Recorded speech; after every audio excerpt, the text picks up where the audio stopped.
What's my idea of a perfect day? सच कहूँ तो ये तब था जब मैं 6 या 7 साल की थी, जब लाइफ में कोई चिंता या उदासी महसूस ही नहीं होती थी।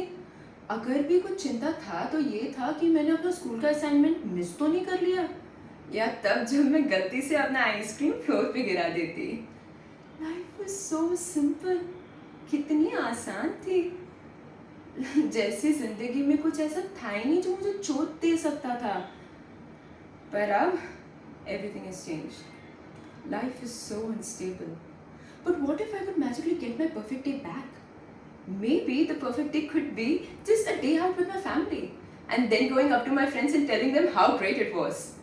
Or maybe the perfect day could be playing with my cousin in the old house, but no fighting or drama.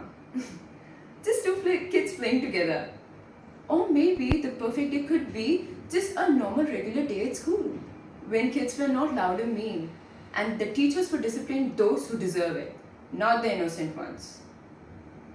पर हम शायद टाइम में वापस तो नहीं जा सकते. But what we can do is try to move on and let our scars tell our stories. And who knows, maybe we might find a perfect day. I hope so.